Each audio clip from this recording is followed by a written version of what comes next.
All right, here's a question. How strong is the U.S. economy, and what do the new numbers mean for your wallet? The White House is celebrating a better-than-expected jobs report yesterday, but despite this, the unemployment rate still rose. As for inflation, it currently sits at 3%, with energy at 2.8% and food at 3.1%. The Trump administration now vowing to bring those numbers down.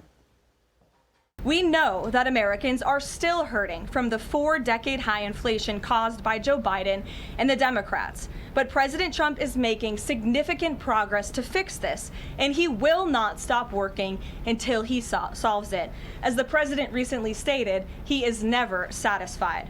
Grover Norquist, president of Americans for Tax Reform, joins me now. Grover, good morning to you. Thanks for joining us. So the Wall Street Journal puts it this way. The jobs report is a peek through economic fog. The September figures show a softening but still resilient economy. How would you describe the state of the economy today? Well, we do know that the Atlanta Fed is projecting that in the third quarter, the one we're in right now, we'll see growth of 4.4%. That's delayed because of the government shutdown. That is a good sign. It did take us a year, the last time the taxes were cut, for the full growth to kick in. And if you look at it also, when they say that that more jobs were created, but unemployment rate went up, that always happens during a period of growth because when more people get hired and then people say, oh, there are more jobs, people who hadn't been looking join the labor force, and so the number of people looking for work grows, and until they get those jobs, it looks like unemployment's gone up. What's really happened is people have believed that there are jobs there and have started looking again. Okay, so one thing that Americans are feeling is that average hourly earnings in September increased by 0.2%, meaning real rate wages after inflation actually declined in September. And a brand new Fox News poll shows that only 15% of people believe that the Trump administration have helped the economy. 46% say that the Trump administration has hurt it, and 39% say they do not believe the administration has made a difference. How does President Trump change that?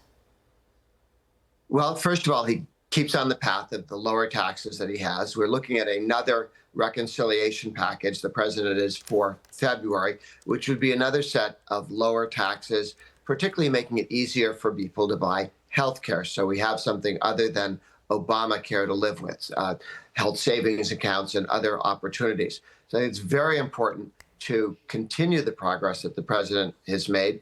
And again, it takes a while for a tax cut announced to actually kick in.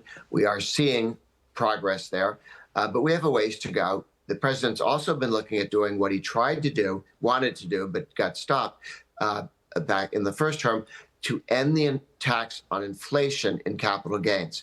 Right now, when you pay taxes on capital gains tax on a house, land, stocks, a small business that you run, what you end up doing is paying a lot of taxes on inflation, the 20% of Biden's inflation. You can say we're not going to tax inflation and actually change the law to do that, and that can be done by executive order, a rulemaking change. That would drop the cost. That would make it easier for people to sell houses and buy houses. Okay, so we're tight on time here, but really quickly, the president has also floated the idea of $2,000 tariff rebate checks. Is that a good idea? I don't think it's a good idea. One, we have a deficit. We don't have $2,000. We'd be borrowing the $2,000. Two, it'd just be another welfare program where you send checks to people who hadn't been working necessarily. What we do need to have is to keep going on what the president has done. Sending checks to people is generally not attached to work is not a good idea. We saw it during the pandemic that it also increased inflation when President Biden did it. But your message, 4 words to the administration: keep on keeping on. Grover Norquist, we thank you so much for joining us. We appreciate it. Thank you. I'm Steve Doocy. I'm Brian Kilmeade. And I'm Ainsley Earhart. And click here to subscribe to the Fox News YouTube page to catch our hottest interviews and most compelling analysis.